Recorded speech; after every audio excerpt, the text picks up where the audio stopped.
hacer la turno de presentación de este libro, al que llama Investigación.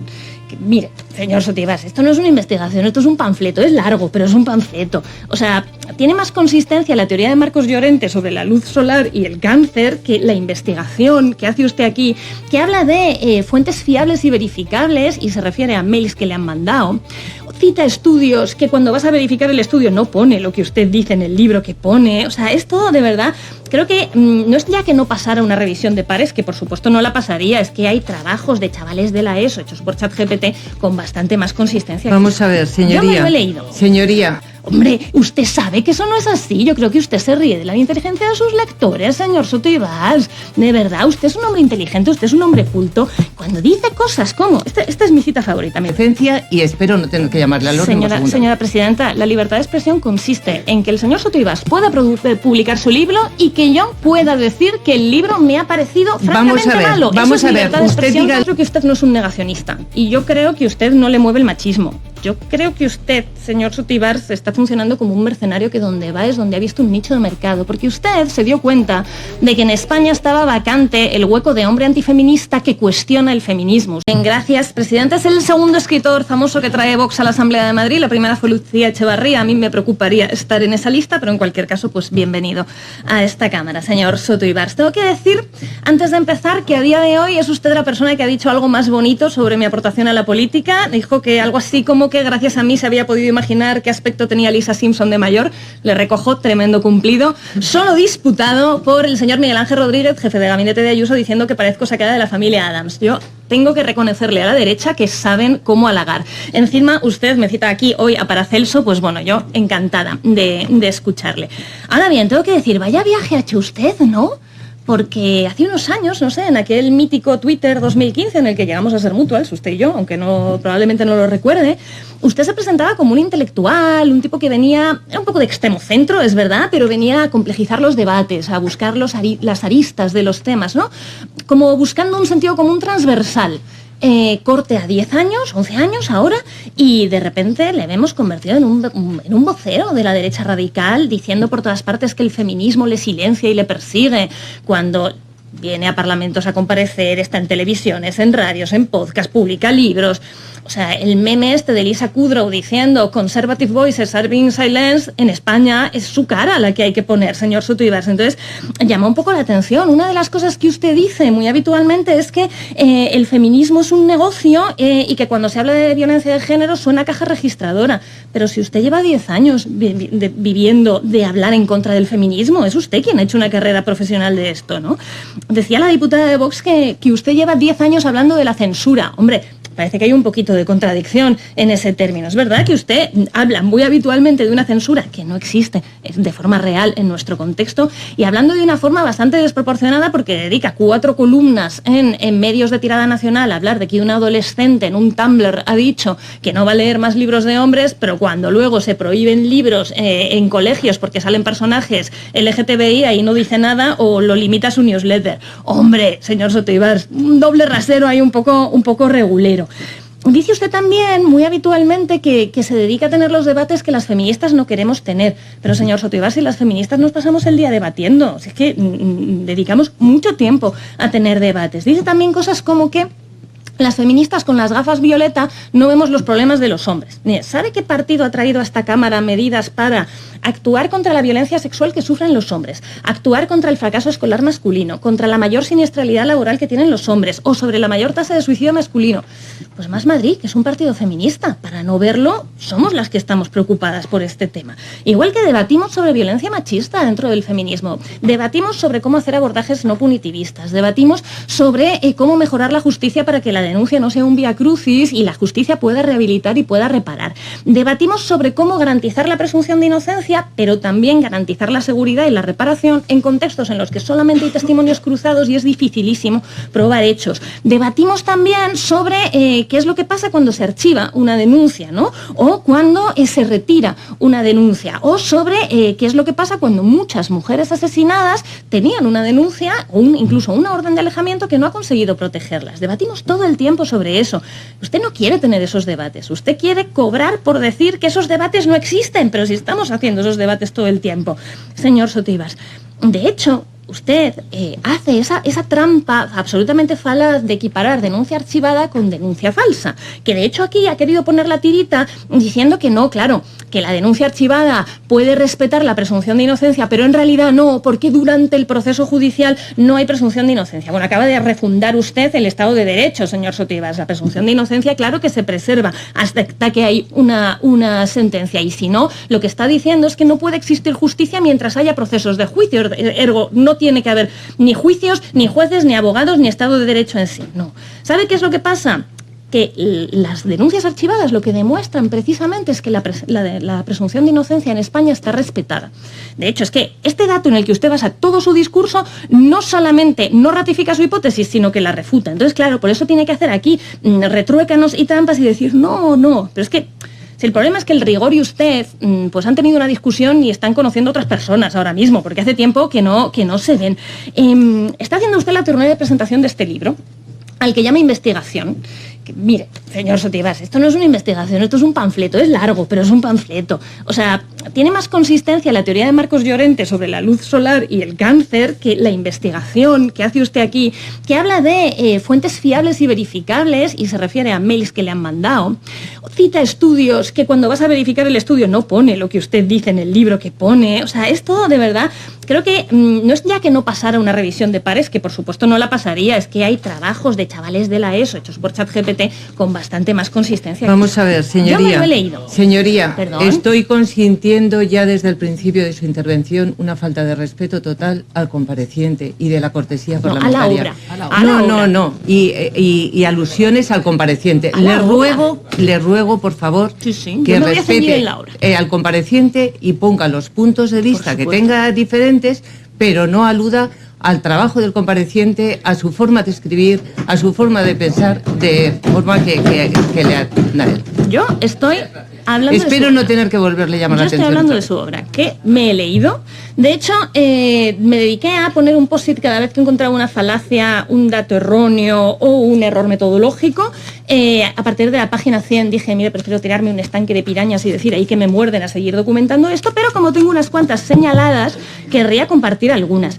Para empezar, empieza hablando describiendo una situación de maltrato en los padres de un amigo suyo, creo recordar que son, en una escena de maltrato que es terrorífica, que está muy bien descrita, en la que ya deja caer perlitas como que el maltratador es machista, pero no es ser machista lo que le hace maltratador, son otras cosas, que es como ahí lo que está dejando entrever es que el machismo es como el colesterol, que lo hay del bueno y lo hay del malo, porque puede haber un machismo que no sea problemático. Eso ahí ya lo ha dejado sutilmente. Pero si vamos a los textos, vemos, por ejemplo, esta.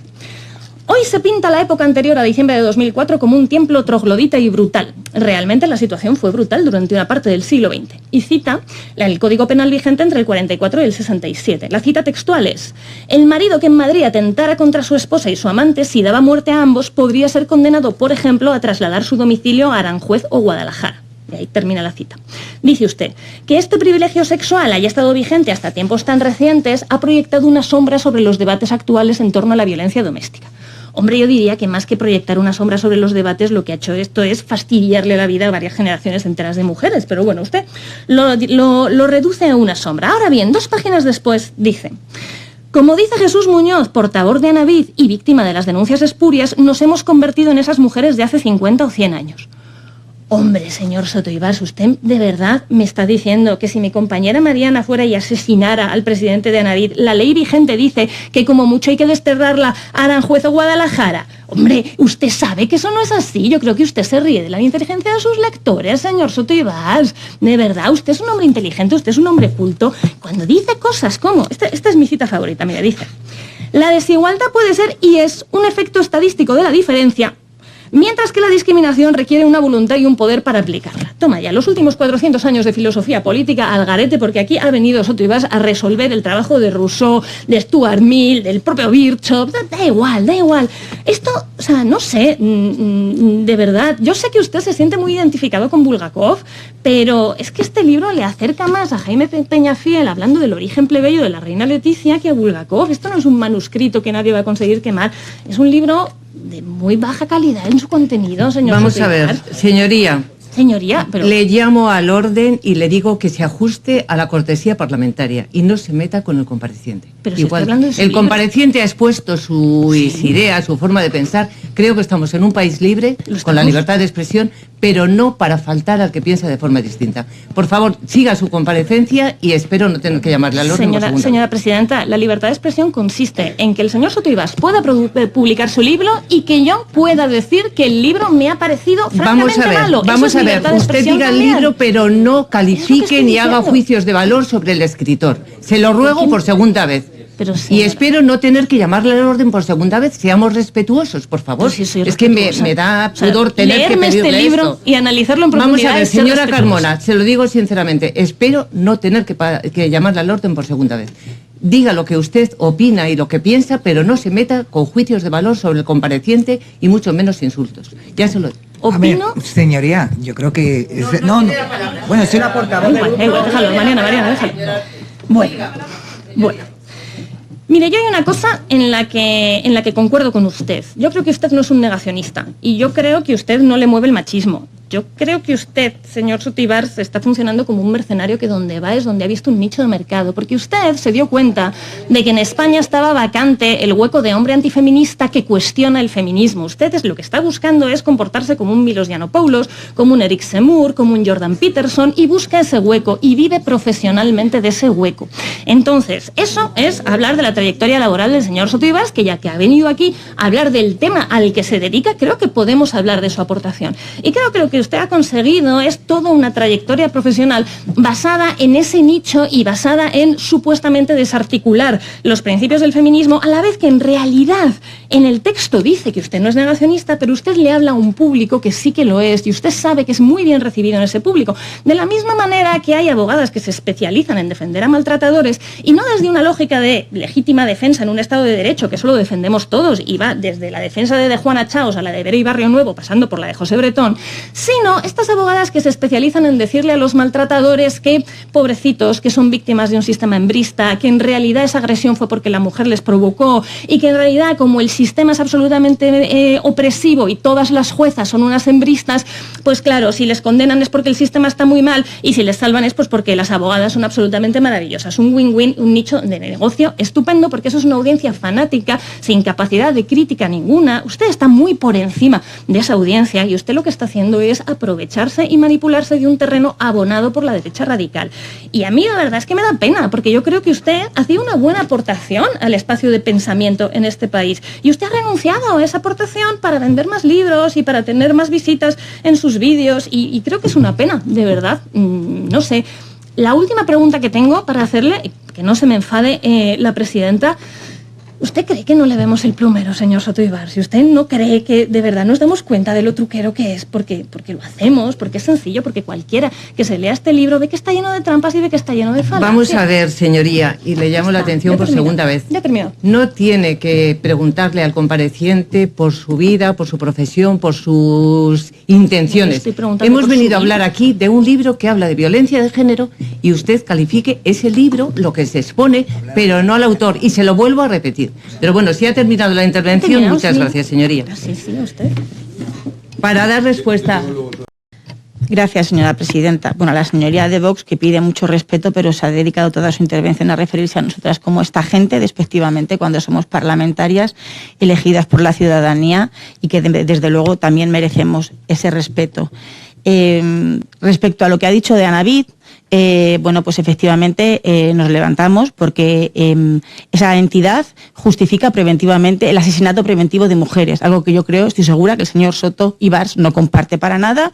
Y respecto a la comparecencia del último día, pues bueno, mejor haría usted en mantener un poco la compostura y no recordar esa comparecencia. Le agradezco de nuevo a la presidenta el talante que tuvo, porque hemos sido hiperrespetuosas siempre, incluso podríamos haber reclamado la actitud que tuvieron los acompañantes de esta mujer, que incluso provocó la entrada de la seguridad en esta sala. Así que tenga usted un poco de respeto y de contención, porque lo mejor que podría hacer es callarse sobre lo que están ustedes haciendo y cómo están instrumentalizando ustedes esta comisión, poniendo en serios aprietos muchas veces a la presidencia y a las diputadas que aquí estamos, incluso temiendo por nuestra integridad física. En cualquier caso, señor Soto Ibars, no es este el caso. Bienvenido a la comisión. Mire, Yo, perdóneme que empiece así, pero le ha faltado decir aquello de no soy machista porque tengo una madre y una hermana. De verdad se lo digo, porque además ha comenzado llamando la violencia de género, refiriéndose a la violencia de género como una etiqueta, cuando es una violencia estructural y que se ha llevado por delante la vida de 1.358 mujeres. Decía usted que había que proteger mejor, que había que mejorar el sistema. Pues a mí me hubiera gustado que estuviera comenzado con un libro, y yo le animo a que lo escriba, hablando de lo que tiene que mejorar el sistema para proteger a las víctimas mayoritarias, que son las mujeres. Pero usted en su libro alega que las denuncias falsas en violencia de género son un tabú social. Esto me llama la atención porque ese supuesto tabú social es uno de los temas más explotados en las tertulias, en los medios de extrema derecha, por los partidos de extrema derecha, por la manosfera, y esto ocurre desde hace muchos años, así que yo no encuentro el tabú. Las denuncias falsas por violencia de género son un fenómeno extremadamente infrecuente, menos del 0,001 de los casos, según datos del Consejo General del Poder Judicial en España, que no son sospechosos de peligrosas feministas, y esto desmonta el mito de uso generalizado para obtener beneficios. Las estadísticas oficiales muestran que el porcentaje es muy inferior al de otros delitos, siendo la inmensa mayoría de las denuncias reales. Mire, sí, el 30% de las denuncias acaban en sentencia. Y sobre esto quiero hacer dos apreciaciones. Una es que esta situación no es nada extraña en el sistema judicial. Por ejemplo, de los casos que llegan a los juzgados de lo penal, solo el 16% acaban en sentencia, la mitad de los casos de violencia machista. Y no por eso cuestionamos la necesidad de que haya leyes que atajen estos delitos, ni llamamos a sus víctimas mentirosas. Y dos, un archivo o un sobreseimiento no significa que la denuncia sea falsa. Es que nuestro sistema es tremendamente garantista y la carga de la prueba recae en quien denuncia. La violencia de género ocurre en el ámbito privado, así que es complejo en muchas ocasiones aportar esas pruebas, muy especialmente cuando la violencia es psicológica.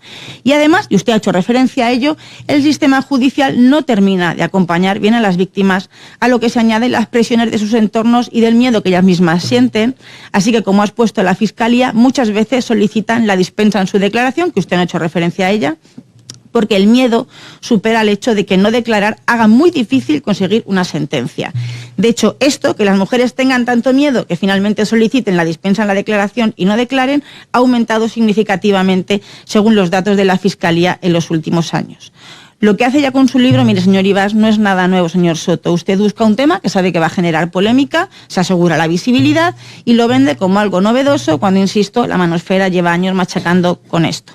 Y usa un truco narrativo, que es que utiliza casos que son una excepción, impactantes, llamativos, que tienen morbo, para atacar un sistema que ayuda a proteger a las mujeres. No se centra en cómo sufran esas mujeres, que pasan verdaderos calvarios, y cómo el sistema puede ayudarlas mejor, y deja a las víctimas mayoritarias fuera del foco, mientras que pone ese foco en el hombre, pobre hombre, que ha sido denunciado injustamente por una mala mujer. Ustedes juegan a la guerra, ahí sí que están jugando ustedes a la guerra de hombres contra mujeres. Usted usa la excepción para dar la impresión de que las denuncias falsas están a la orden del día y que los hombres están en riesgo.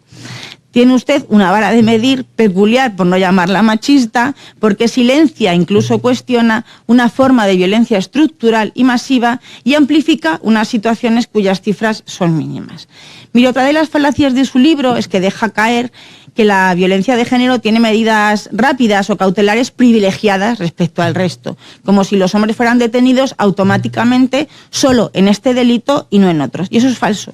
La detención preventiva es protocolaria cuando hay riesgo o cuando hay urgencia. También pueden ser detenidas las mujeres si son ellas las que están suponiendo un grave riesgo para otras personas. No es algo exclusivo de la violencia de género. Y no es que las instituciones no quieran ver, no se caracteriza el Poder Judicial por un feminismo muy marcado precisamente.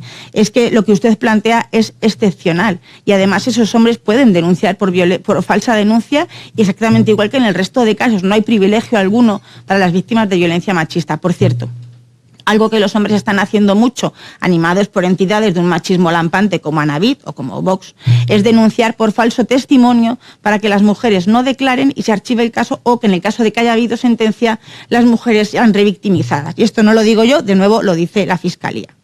Mire, señor Soto, 1 de cada 4 asesinadas no había denunciado. Efectivamente, hay que mejorar el sistema. Anímese y haga un libro.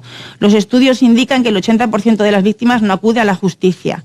O también puede escribir el libro sobre por qué mujeres con sentencias condenatorias por violencia de género tienen que afrontar después una custodia compartida de sus hijos, que ellos bien que instrumentalizan, y tenemos incluso llegando a los extremos como la violencia vicaria, como si un maltratador pudiera ser un buen padre. Ya que a usted le gustan mucho las historias, yo misma me ofrezco a presentarle a mujeres afectadas por esa custodia compartida, o a mi buena amiga Maite, cuyo exmarido le asestó 15 puñaladas en zonas mortales todas, con testigos hasta policiales, le salvó la vida a la policía y sus vecinos, y sin embargo 4 años después ya está en la calle el individuo, el canalla. Mire usted qué privilegiadas son, que 4 años después de que casi la mata, ya está en la calle. Así que le animo de verdad a que haga usted un libro sobre esto, porque me dirá que comienza su libro con la historia de una mujer maltratada, ya, una historia que usa para blanquear todo un libro que es un alegato contra la violencia de género. Dice usted en las entrevistas, que le he escuchado, que no cuestiona la violencia contra las mujeres como una de las lacras sociales, pero es que ha hecho justo lo contrario con su libro y su promoción.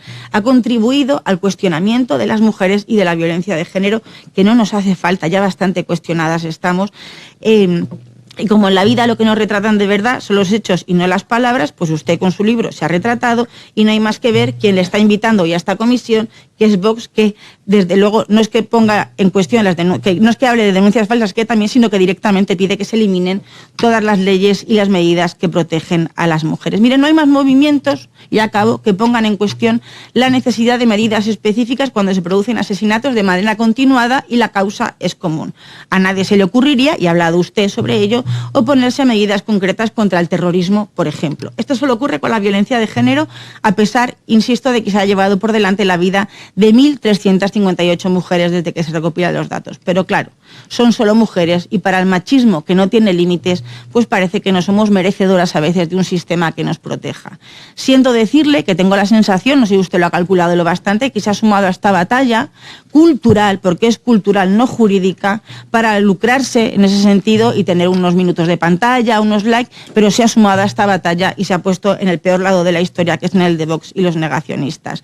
Por favor, no pongan más en duda la palabra de las mujeres, porque el silencio de las mujeres ya ha costado muchas vidas, y lo que necesitamos es más y mejor protección, y no que nos vuelvan a decir que hay malas mujeres que instrumentalizan el sistema, cuando es una minoría ínfima, y lo que está haciendo el sistema, aunque mejorable, es salvar muchas vidas. Muchas gracias.